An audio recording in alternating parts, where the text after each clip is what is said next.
Mes parents ont menacé d'augmenter mon loyer à moins que je ne devienne la nounou gratuite de ma sœur. Ce à quoi ils ne s'attendaient pas.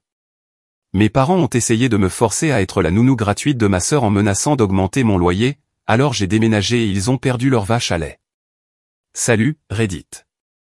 Mes parents ont tenté de me faire chanter pour que je garde gratuitement l'enfant de ma sœur. Quand j'ai refusé, ils ont menacé de tripler mon loyer, alors j'ai déménagé et maintenant ils se démènent pour couvrir l'hypothèque de leurs biens locatifs. Voici comment ça s'est passé. Je m'appelle Jack, j'ai 28 ans, et je vis dans un appartement que mes parents possèdent depuis 4 ans. C'est un 2 pièces correct dans un bon quartier. Rien d'extraordinaire, mais solide. Ils l'ont acheté comme investissement locatif en 2015. Et quand j'ai obtenu mon diplôme universitaire et décroché mon premier vrai travail, ils m'ont proposé de me le louer à un tarif préférentiel. L'accord était simple, 750 € par mois, plus les charges. Le prix du marché pour cet endroit était facilement de 1700 €. L'arrangement semblait donc excellent. J'économisais de l'argent pendant qu'ils percevaient un loyer fiable de quelqu'un qui n'allait ni saccager l'endroit ni sauter des paiements. Mes parents, Richard et Patricia, ne sont pas de mauvaises personnes. Ou du moins, ils ne l'étaient pas jusqu'à ce que ma sœur cadette, Bélé, ait son premier enfant. Ils ont toujours eu cette dynamique étrange où Bélé ne pouvait rien faire de mal, tandis que l'on attendait de moi que je gère simplement mes affaires sans causer de problème. En grandissant, Bélé s'en sortait toujours. Elle ratait un cours? Ce n'était pas sa faute, le professeur était injuste. Elle bousillait la voiture de maman? L'autre conducteur n'aurait pas dû être dans cette voie. On la surprenait à faire le mur? Eh bien, elle n'était qu'une adolescente qui explorait son indépendance. Pendant ce temps, j'ai été consigné pendant 2 semaines pour être rentré avec 15 minutes de retard sur le couvre-feu parce que je m'étais arrêté pour aider quelqu'un avec un pneu crevé. Le double standard était si évident que c'en était devenu une blague récurrente avec mes amis. Ils me demandaient si j'avais besoin que mes parents signent des autorisations pour des activités d'adultes de base, tant ils étaient contrôlants avec moi. Mais Bélé, elle, pouvait faire tout ce qu'elle voulait. Quand Bélé avait 16 ans, elle a encastré la voiture de maman dans une boîte aux lettres en envoyant un texto. La réaction de mes parents a été de lui acheter une voiture plus neuve et plus sûre, car de toute évidence l'ancienne ne la protégeait pas correctement. Quand j'avais 16 ans et que j'ai accidentellement reculé dans une poubelle dans notre allée, j'ai dû payer la réparation de la bosse avec l'argent de mon job d'été. Bélé a 5 ans de moins que moi, et elle a toujours eu ce talent pour faire de ses problèmes la responsabilité des autres. Quand elle a abandonné l'université après un semestre parce qu'elle ne sentait pas l'environnement académique, mes parents ont remboursé ses prêts étudiants sans poser de questions. Quand j'ai eu besoin d'aide pour mes manuels scolaires en dernière année parce que l'aide financière ne couvrait pas tout, papa m'a fait un sermon de 30 minutes sur la responsabilité financière et m'a suggéré de trouver un travail à temps partiel ou d'utiliser les exemplaires de la bibliothèque. J'ai trouvé ce travail à temps partiel, d'ailleurs. Je travaillais 20 heures par semaine dans une librairie du campus tout en suivant 18 crédits de cours.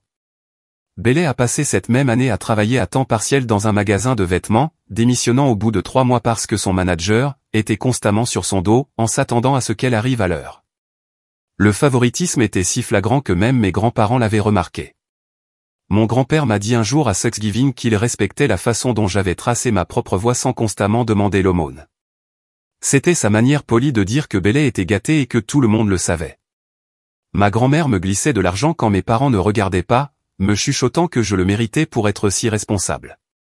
Ma tante, la sœur de maman, faisait aussi des commentaires sur la différence de traitement.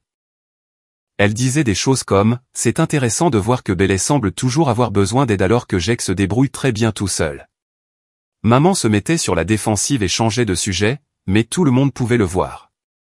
Avance rapide jusqu'à l'année dernière. Bélé est tombée enceinte à 26 ans de son petit ami, Danny. Ils étaient ensemble depuis peut-être 8 mois, et aucun des deux n'avait d'emploi stable. Danny travaillait dans le bâtiment quand ça lui chantait, et Bélé enchaînait les postes dans la vente, démissionnant généralement après quelques mois parce que le manager était toxique, que les horaires ne convenaient pas à son emploi du temps, ou que ses collègues créaient des histoires. J'avais rencontré Danny quelques fois lors de réunions de famille. Un gars assez sympa, mais pas exactement ambitieux. Il parlait beaucoup de lancer sa propre entreprise de construction un jour, mais ne semblait jamais prendre de mesures concrètes pour y arriver. La plupart du temps, il se plaignait simplement de son patron actuel et du fait qu'il n'était pas apprécié. Quand Bélé a annoncé sa grossesse lors d'un dîner de famille, mes parents sont passés en mode super grands-parents. Maman a pleuré des larmes de joie et a immédiatement commencé à organiser une baby shower. Papa a parlé de l'excitation de devenir grand-père et a commencé à regarder des meubles pour bébé en ligne le soir même. Personne n'a posé les questions évidentes, comme de savoir si Bailey et Danny étaient financièrement prêts ou s'ils avaient discuté de choses importantes comme les responsabilités parentales et les projets à long terme. Ces préoccupations étaient apparemment moins importantes que de célébrer l'arrivée imminente. Ils l'ont aidé à déménager dans un appartement plus grand, ont acheté tous les meubles pour bébé, ont payé les vêtements de maternité et ont financé pratiquement toute sa grossesse. La contribution de Bailey et Danny a été de se pointer et de tout accepter. Pendant ce temps, je payais toujours mon loyer et couvrais mes propres dépenses comme un véritable adulte. Je me souviens d'un dîner où maman me montrait des photos de la chambre de bébé qu'ils avaient aménagée pour Bailey, des rideaux sur mesure, un ensemble de meubles assortis, un de ces lits de bébé sophistiqués qui se transforment en lit d'enfant. L'installation complète a probablement coûté au moins 2800 €. Quand j'ai mentionné que cela semblait cher, maman a dit qu'ils voulaient que leur premier petit enfant ait tout de parfait. Le bébé, une fille nommée Sophie, est née en mars. Mignonne, je l'admets. Elle avait les yeux de Bailey et ce tout petit nez qui faisait fondre tout le monde. Mais dès le premier jour, Bailey a agi comme si la parentalité était un inconvénient temporaire que tout le monde devait l'aider à gérer. Elle appelait maman à 2 heures du matin parce que Sophie n'arrêtait pas de pleurer, s'attendant à ce qu'elle vienne régler le problème. Peu importait que maman travaille le matin ou que Bailey soit la véritable parente qui devait trouver une solution. Elle déposait le bébé chez mes parents pour juste 1 heure et revenait 5 heures plus tard, toujours avec une excuse à propos du trafic, d'une rencontre avec une amie, ou de quelque chose à régler qui avait mystérieusement pris beaucoup plus de temps que prévu. Elle traitait le babysitting gratuit comme un service par abonnement pour lequel elle aurait payé. Mes parents étaient disponibles 24h/24, 7h/7, et ils l'acceptaient sans se plaindre. En fait, ils semblaient apprécier d'être si nécessaires, ce que je trouvais bizarre. Ils annulaient leurs propres projets pour répondre aux demandes de dernière minute de Bailey, sans jamais suggérer une seule fois qu'elle devait planifier à l'avance ou organiser une véritable garde d'enfants. Je suis resté à l'écart de toute cette situation. Je rendais visite pour les fêtes, voyais le bébé occasionnellement, mais je n'allais pas me laisser aspirer par le chaos de Bailey. J'avais ma propre vie, un bon travail de coordinateur de projet pour une entreprise de construction commerciale, un groupe d'amis solides et assez de temps libre pour profiter de ma vingtaine. Mon travail était exigeant mais gratifiant. Je coordonnais des projets pour de nouveaux bâtiments commerciaux, ce qui signifiait gérer les plannings, traiter avec les entrepreneurs, m'occuper des permis de construire et, en gros, m'assurer que tout se déroule dans les temps et le budget. Cela exigeait une communication constante, une attention aux détails et la capacité d'éteindre rapidement les incendies lorsque des problèmes survenaient. Je travaillais en télétravail les mardis et jeudis, ce qui était excellent pour ma productivité. Pas de trajet signifiait plus de temps pour me concentrer, et je pouvais abattre des rapports et des emails sans les distractions du bureau. C'étaient mes jours les plus productifs, impliquant généralement des appels consécutifs avec des entrepreneurs, des inspecteurs de la ville et des clients. Puis est arrivée la conversation qui a tout changé. C'était un dimanche de juillet, environ 4 mois après la naissance de Sophie. Mes parents m'ont invité à dîner, ce qui n'était pas inhabituel. Nous faisions des dîners de famille peut-être 2 fois par mois, et c'était généralement agréable tant que Bailey n'était pas là à se plaindre de quelque chose. Ce dimanche-là, Bailey était là avec Sophie. Le bébé était grognon, pleurant toutes les 20 minutes environ, et Bailey avait l'air épuisé. Pas la fatigue normale d'un nouveau parent, mais le genre de fatigue qui vient quand on s'attend à ce que tout le monde fasse les tâches difficiles à votre place pendant que vous vous occupez des moments dignes d'Instagram. J'avais apporté une bouteille de vin et du pain de cette boulangerie que maman aimait. Une contribution standard pour un dîner. La maison sentait le poulet rôti et papa était dans le jardin à s'occuper de son barbecue, même si nous ne grillions rien. Juste sa routine du dimanche. Nous avons traversé le dîner avec un minimum de drame. Sophie a pleuré quelques fois. Bailey l'a immédiatement tendue à maman à chaque fois.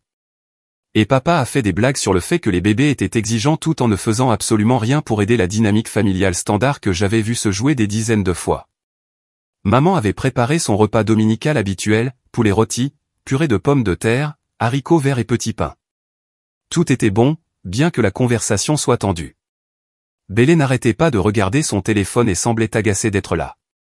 Danny n'était pas venu parce qu'il travaillait sur un projet, ce qui signifiait probablement qu'il regardait du sport à la maison. Après le dîner, papa m'a demandé de passer dans son bureau. Ce n'est jamais bon signe. Le bureau n'était en réalité qu'une chambre d'amis avec un bureau et quelques classeurs, mais papa aimait l'utiliser pour les conversations sérieuses car cela lui donnait un air important. C'est là qu'il m'a annoncé la mort de mon chien d'enfance, où nous avons discuté de mes choix d'université, et où il m'a un jour fait un sermon d'1 heure sur la responsabilité après que j'ai oublié de sortir les poubelles. Maman et Bélé nous ont rejoints, ce qui m'a noué l'estomac. Les réunions de famille dans le bureau de papa signifiaient que quelqu'un voulait quelque chose, et ce quelqu'un était généralement Bélé. La pièce était exiguë avec nous 4. Papa s'est assis derrière son bureau comme s'il dirigeait une réunion de conseil d'administration.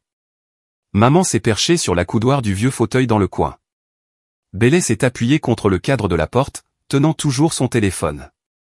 Je suis resté debout, sachant instinctivement que je ne voudrais pas être assis pour ce qui allait suivre. Papa a commencé par des banalités sur le travail et sur la façon dont je me sentais dans l'appartement. Il a demandé si j'avais eu des problèmes d'entretien, si les voisins étaient corrects, des questions générales de propriétaire. Je sentais qu'il préparait le terrain, alors j'ai attendu. Maman est intervenue pour me demander des nouvelles de mon travail, si j'aimais toujours mon poste de coordinateur de projet, si je pensais à devenir chef de projet. Toutes des questions normales qui semblaient anormales dans ce cadre formel. Finalement, après environ 10 minutes à tourner autour du pot, papa y est venu. Ta mère et moi avons discuté et nous pensons qu'il est temps d'ajuster ta situation de loyer. Ma première pensée a été qu'ils allaient l'augmenter au prix du marché, ce qui aurait été agaçant, mais juste. Le loyer réduit était techniquement une faveur, et j'avais toujours su que cela pourrait prendre fin un jour. Je m'étais même préparé à cette éventualité, mettant de l'argent supplémentaire de côté chaque mois au cas où. Mais ce que papa a dit ensuite était bien pire. Bélé a vraiment du mal avec les frais de garde d'enfants, a-t-il commencé. Et je savais déjà où cela menait. Tout mon corps s'est tendu. Elle a trouvé un travail à temps partiel dans une boutique qui pourrait devenir quelque chose de formidable, mais elle a besoin d'une aide fiable avec Sophie pendant la journée. Le travail est du mardi au jeudi, en milieu de journée. J'ai regardé Bélé, qui étudiait ses ongles comme si c'était la chose la plus fascinante au monde. Elle ne voulait pas croiser mon regard. Maman a enchaîné avec sa voix raisonnable et préparée. Nous avons pensé que, comme tu travailles de la maison 2 jours par semaine, tu pourrais garder Sophie ces jours-là, juste les mardis et jeudis pendant les heures de bureau. Bélé la déposerait le matin vers 8h30 et la récupérerait vers 18h. Ce serait parfait. Laissez-moi être clair sur ma situation professionnelle. Je suis coordinateur de projet pour des chantiers de construction commerciale. Oui, je suis en télétravail les mardis et jeudis, mais je ne suis pas assis à regarder la télévision et à parcourir les réseaux sociaux. Je suis en appel avec des entrepreneurs, je gère des plannings, je coordonne avec les inspecteurs de la ville, je traite les problèmes de permis, j'examine des plans et, en gros, je fais le même travail exigeant qu'au bureau. Ces journées de télétravail impliquent généralement de 4 à 6 heures d'appels vidéo et de conférences téléphoniques. Je peux être au téléphone avec un électricien pour discuter des normes du code, puis passer immédiatement à un appel avec un inspecteur de la ville sur des retards de permis, puis à un autre appel avec le client sur des questions de budget. C'est un travail intense et concentré qui requiert toute mon attention. Je travaille de la maison, ai-je dit lentement. Ce n'est pas la même chose qu'être à la maison disponible pour garder un bébé. Papa a agité la main d'un air dédaigneux, comme si je dramatisais. Tu es sur ton ordinateur. Tu peux garder un œil sur le bébé pendant que tu travailles. Les gens le font tout le temps maintenant. C'est la nouvelle norme. Non, ils ne le font pas. Pas s'ils veulent garder leur emploi et maintenir une quelconque crédibilité professionnelle. Je suis en réunion au minimum 4 heures par jour, ai-je expliqué, en essayant de rester calme. Des appels vidéo et des conférences téléphoniques avec des entrepreneurs, des inspecteurs, des clients. Je ne peux pas avoir un bébé qui pleure en arrière-plan pendant que je parle à des fonctionnaires municipaux ou que je discute des budgets de projet. Ce n'est pas professionnel, et mon patron ne le permettrait jamais. Bélé a finalement pris la parole, sa voix prenant cette qualité plaintive qu'elle utilisait quand elle voulait de la sympathie. Sophie est un bébé très facile, cependant. Elle fait surtout la sieste pendant la journée. Tu ne la remarquerais probablement même pas, c'était un mensonge flagrant, et tout le monde dans la pièce le savait. J'avais vu Sophie en action lors des dîners de famille. Cette gamine avait les poumons d'une alarme incendie et les utilisait fréquemment. Elle pleurait pendant 20 minutes d'affilée pour rien, et Bélé la passait simplement à la personne la plus proche au lieu de la calmer réellement. Pas plus tard que la semaine dernière, au dîner du dimanche, Sophie avait pleuré pendant tout le repas. Bélé avait fait les 100 pas avec elle, la berçant et la chuchotant pendant que nous essayions de parler par-dessus le bruit. Maman l'avait prise un moment. Même papa l'avait tenue brièvement avant de la rendre quand elle a régurgité sur sa chemise. « Je suis désolé, mais non », ai-je dit fermement, en les regardant un par un. Je ne peux pas garder Sophie pendant que je travaille. C'est impossible avec mes responsabilités professionnelles. La pièce est devenue silencieuse. Mes parents ont échangé un de ces regards que les couples mariés perfectionnent au fil des décennies. Le genre qui communique des conversations entières sans mots. Je pouvais presque les voir se mettre d'accord silencieusement pour passer à la phase suivante de leur plan, quel qu'il soit, qu'ils avaient répété. Papa s'est raclé la gorge de cette manière officielle qu'il adoptait quand il était sur le point de dicter sa loi. Eh bien, voilà le truc, fiston. Nous te facturons un loyer bien en dessous du prix du marché depuis 4 ans maintenant. C'était notre cadeau pour t'aider à t'établir après l'université, pour te donner une base sur laquelle construire. Je n'aimais pas la tournure que prenaient les choses. Mes poings se sont serrés. Nous pensons qu'il est temps de ramener ton loyer à sa juste valeur marchande, a-t-il poursuivi, sa voix prenant ce ton professionnel qu'il utilisait quand il voulait paraître autoritaire. Cet appartement pourrait facilement se louer 2000 € par mois maintenant, avec le marché actuel. C'est ce dont nous aurons besoin à l'avenir. Le chiffre m'a frappé comme un coup de poing. 2000 €, c'était presque le triple de ce que je payais actuellement. Cela ferait passer mon loyer d'un confortable 750 € à près de 40% de mon salaire net. C'était le prix d'un appartement dans une grande ville pour un logement daté dans un quartier correct mais pas exceptionnel. Maman a ajouté avec sa fausse voix sympathique, celle qu'elle utilisait quand elle faisait semblant de se soucier de vos préoccupations tout en vous manipulant, bien sûr, si tu aides avec Sophie 2 fois par semaine, nous serions heureux de maintenir ton loyer au tarif actuel. Vois ça comme un échange de services. Tu obtiens un logement abordable et Bélé obtient une garde d'enfants fiable. Tout le monde y gagne. Le voilà. L'ultimatum enrobé d'obligations familiales et de manipulation financière, le tout emballé avec un joli ruban, tout le monde y gagne. Je les ai regardés attentivement un par un.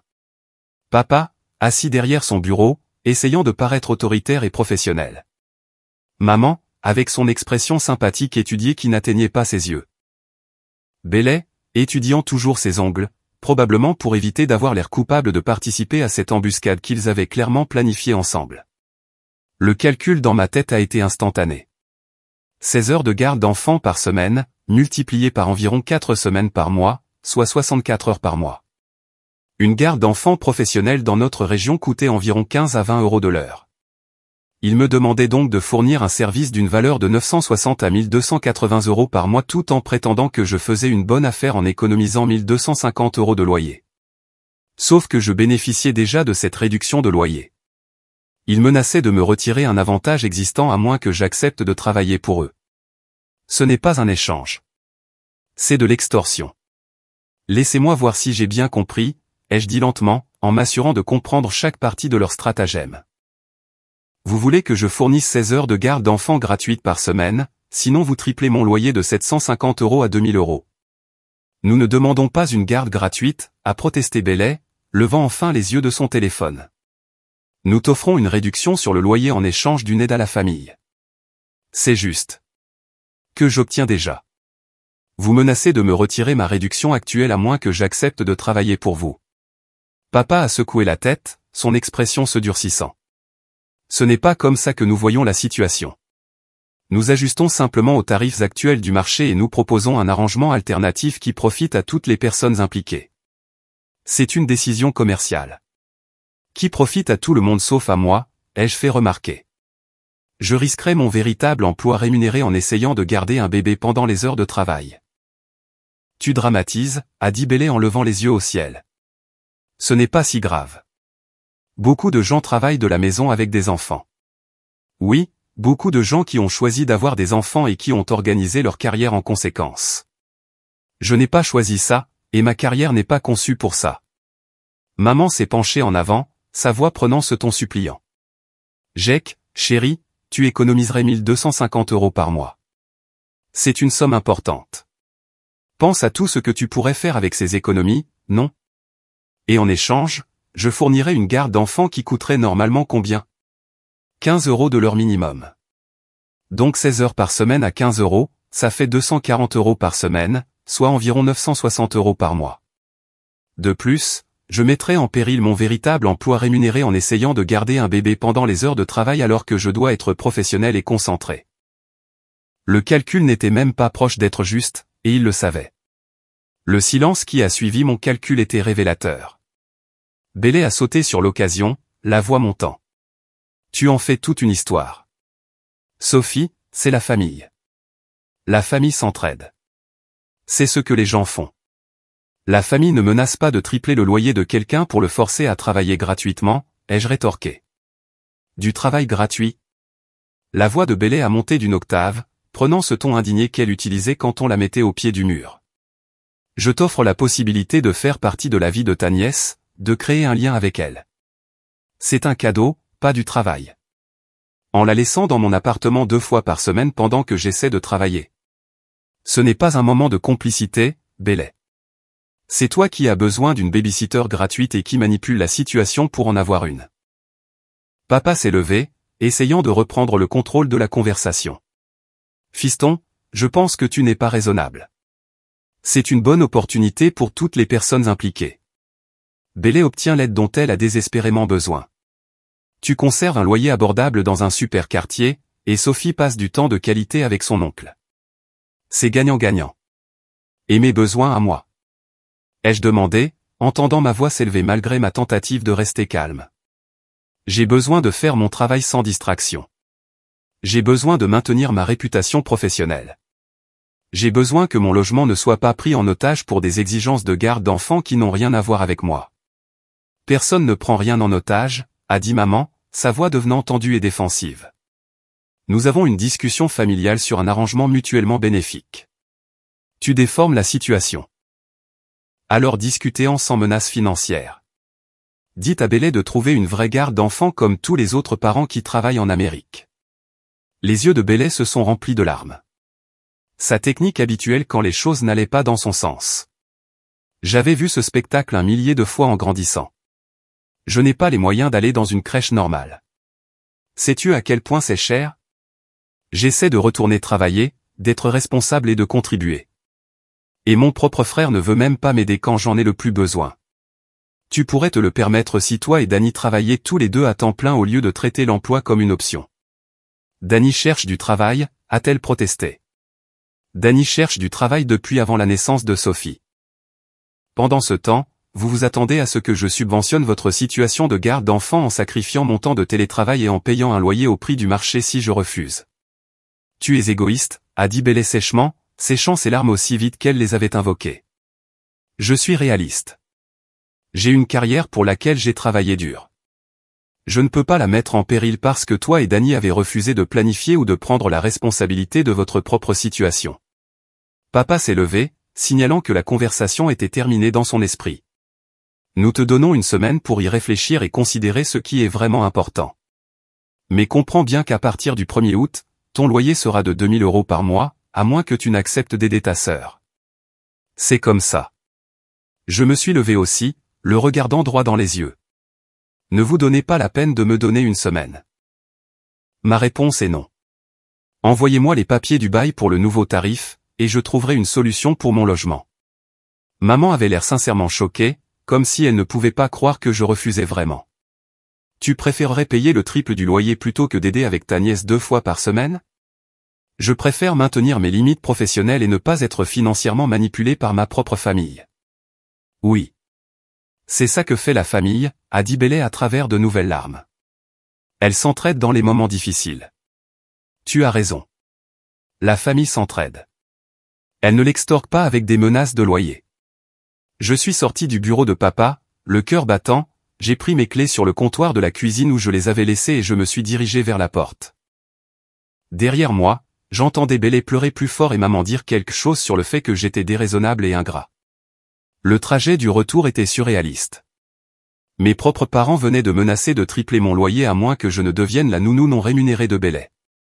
Le favoritisme que j'avais toléré toute ma vie avait dégénéré en une véritable coercition financière.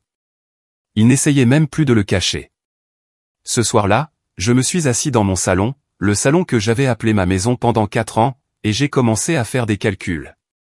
À 2000 € par mois, je ne pouvais pas me permettre l'appartement.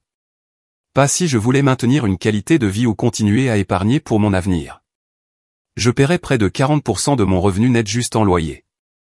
Mais trouver un nouvel endroit signifiait des cautions, des frais de déménagement et le tracas de la relocalisation.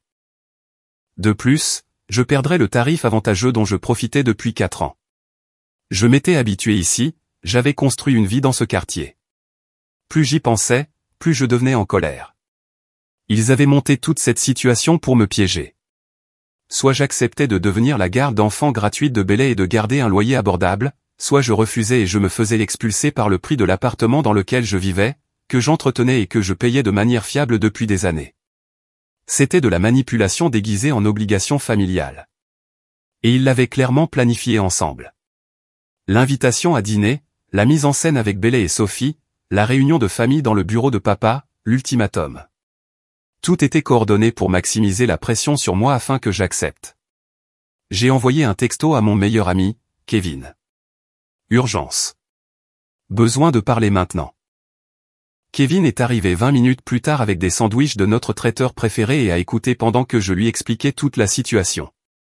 Quand j'ai eu fini, il m'a juste regardé, la bouche légèrement ouverte. Mec, c'est vraiment tordu, non? Genre, vraiment tordu. Tes parents sont des propriétaires qui te menacent de t'expulser par le prix si tu ne fournis pas de garde d'enfants gratuite. Ce n'est pas de la famille, ça. C'est un racket. 16 heures par semaine. En travaillant à plein temps, avec un bébé de 4 mois. C'est de la folie. Tu ne peux pas garder un bébé pendant que tu es en appel professionnel avec des inspecteurs de la ville et des entrepreneurs. Et si elle hurle pendant une réunion importante avec un client?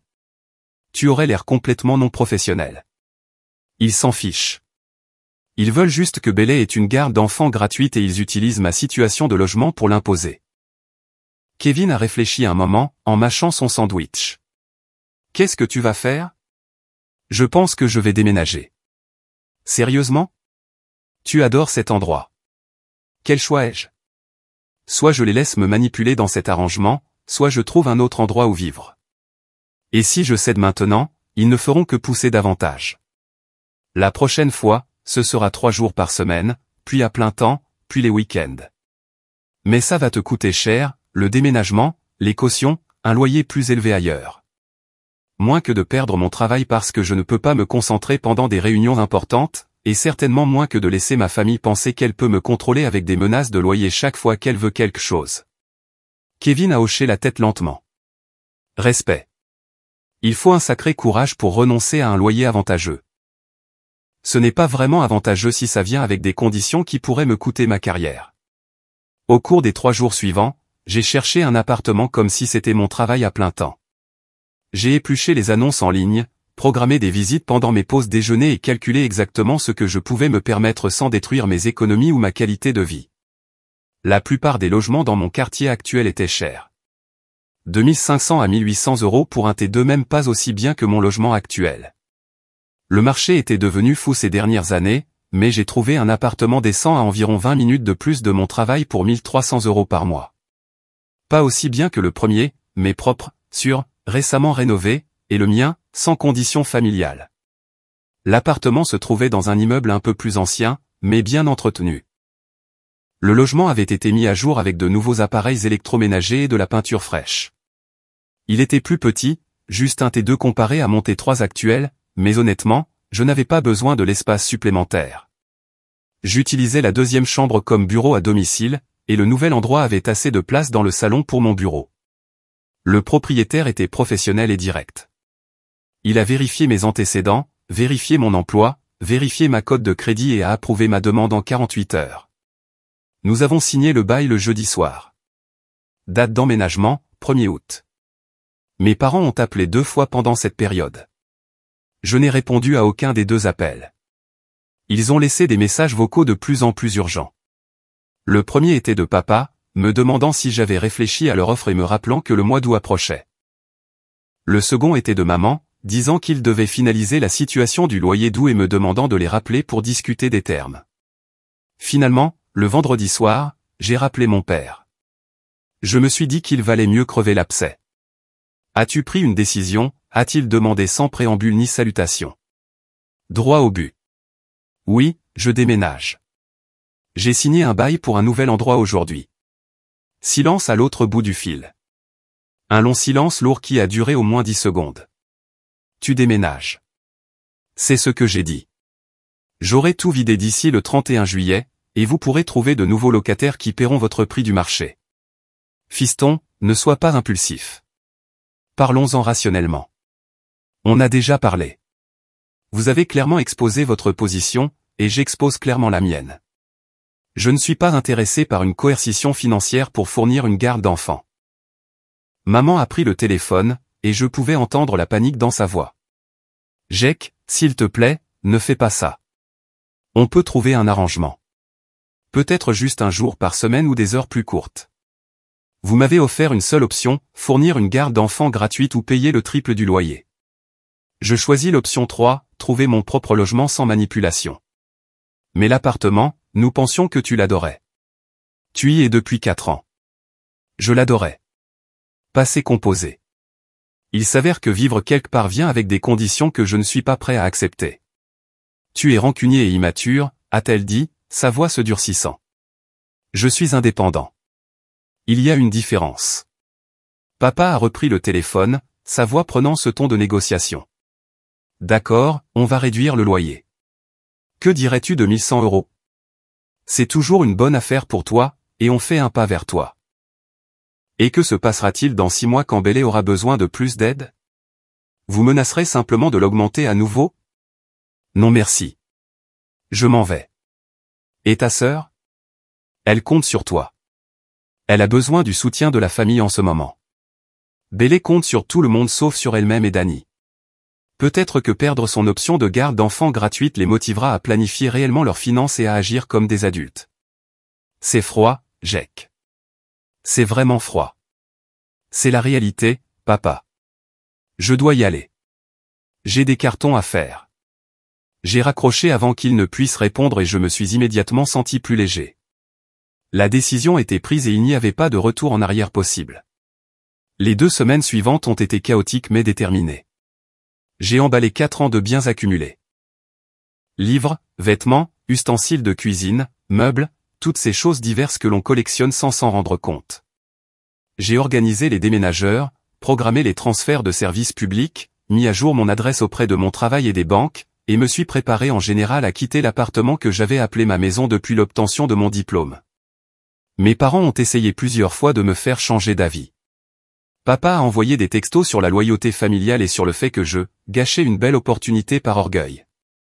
Maman a appelé en pleurant, disant que j'abandonnais Bélé au moment où elle avait le plus besoin d'aide, et que Sophie grandirait sans connaître son oncle. Bélé elle-même a envoyé un long message sur le fait que j'étais égoïste, que je ne me souciais manifestement pas de la famille et qu'elle se souviendrait toujours que j'avais choisi l'argent plutôt que de l'aider. J'ai tout ignoré. Chaque message était la même manipulation emballée dans des papiers cadeaux émotionnels différents. Ils voulaient que je me sente suffisamment coupable pour céder, mais j'en avais fini de jouer à leur jeu. Kevin m'a aidé à déménager le 30 juillet. Nous avons loué un camion, chargé tout ce que je possédais et l'avons transporté dans mon nouvel appartement en une longue et suante journée. Il a fait venir un autre ami pour aider avec les meubles lourds. Et nous nous en sommes sortis malgré la chaleur de juillet. Le nouvel endroit était plus petit et moins pratique. Mais c'était le mien. Sans condition, sans drame familial, sans me demander quand le prochain ultimatum tomberait. Juste une relation propriétaire-locataire simple où le loyer était le loyer et rien de plus. Le 1er août, j'ai déposé mes clés chez mes parents.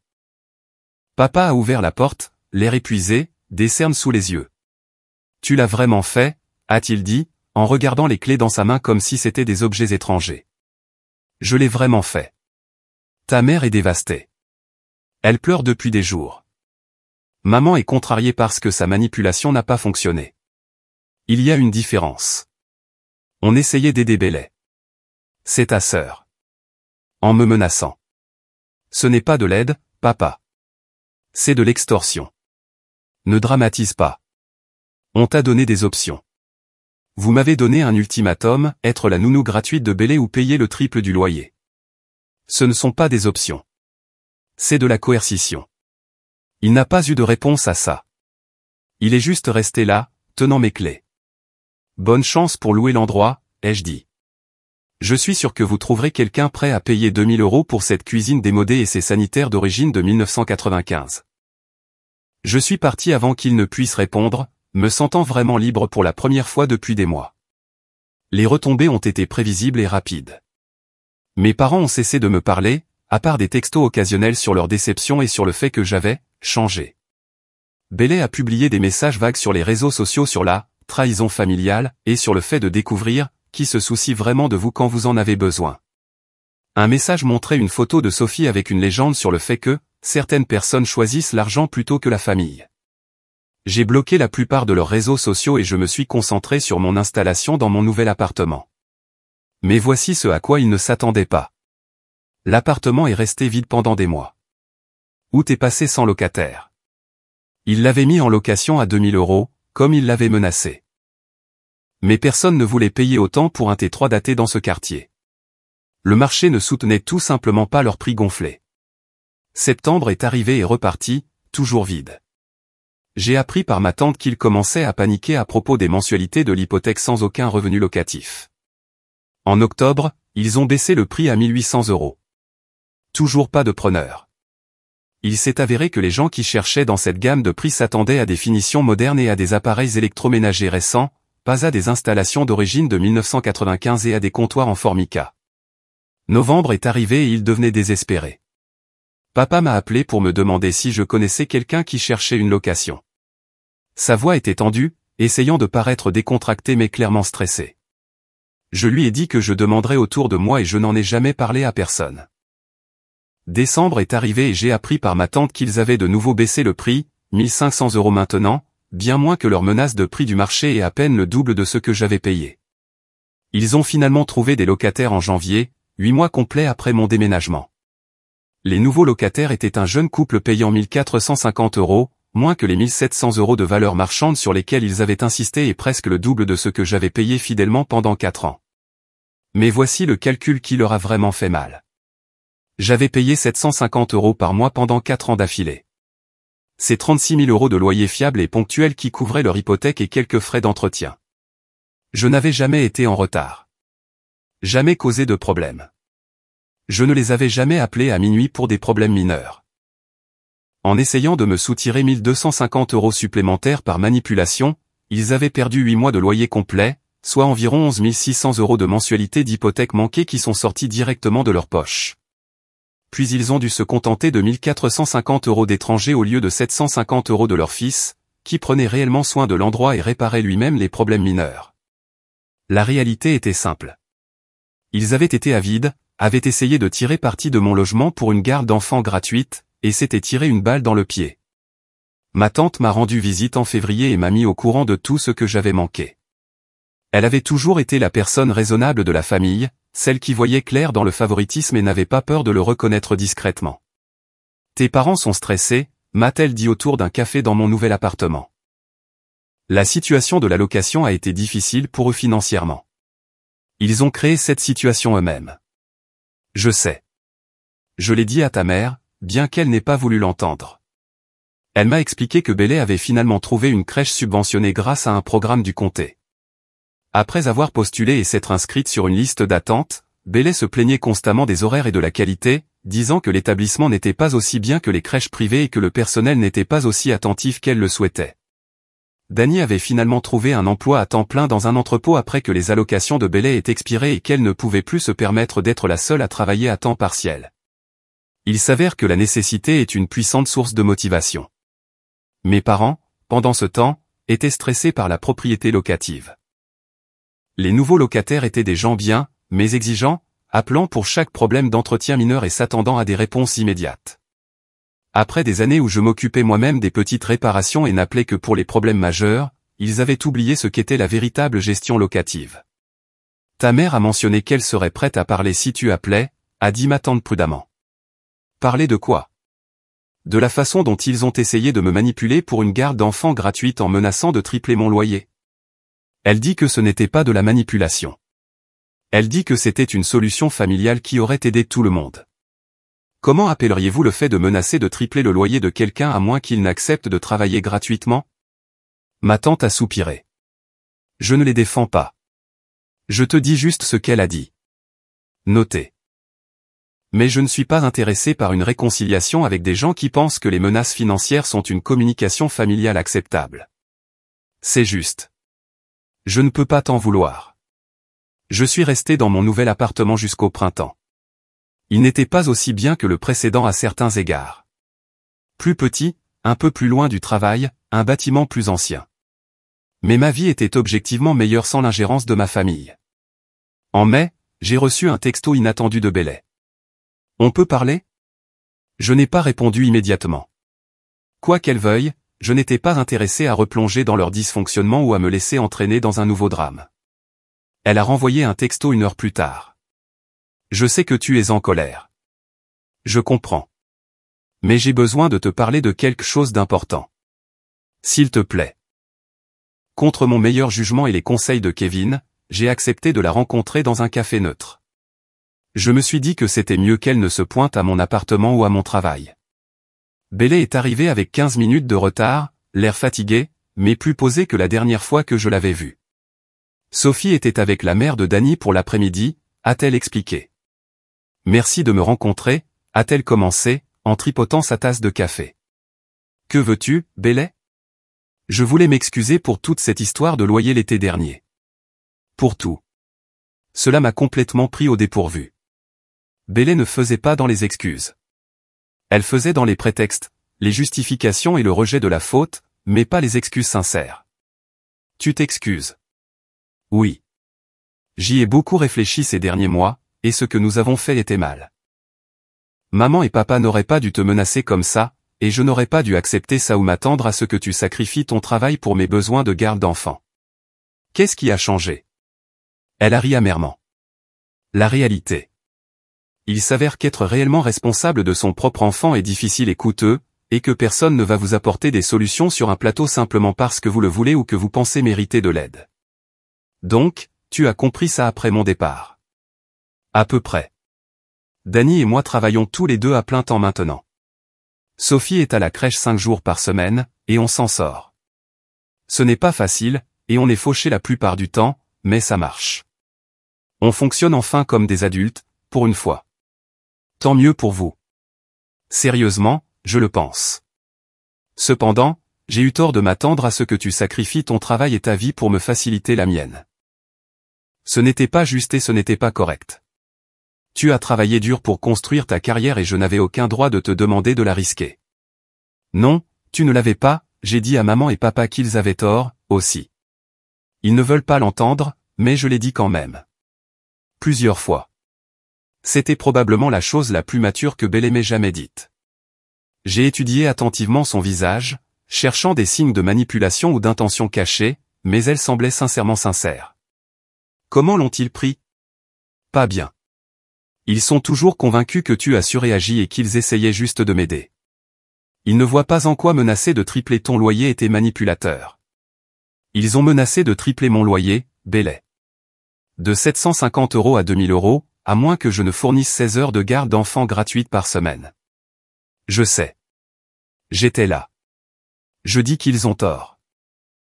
Pas qu'ils l'aient admis ou qu'ils en aient tiré une leçon. Nous sommes restés en silence un moment, sirotant tous les deux notre café. Écoute, a poursuivi Belay, je ne te demande pas de leur pardonner ou de revenir au dîner de famille ou de faire comme si tout allait bien. Je voulais juste que tu saches que je comprends maintenant. Ce qu'ils ont fait était manipulateur et j'en faisais partie. J'ai utilisé ma situation pour te culpabiliser et c'était mal. D'accord. Et je suis désolé. Je suis sincèrement désolé pour mon rôle dans tout ça. J'ai de nouveau étudié son visage.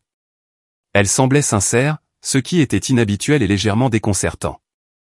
J'apprécie les excuses, ai-je finalement dit. Je suis content que toi et Danny vous en sortiez et que vous preniez vos responsabilités.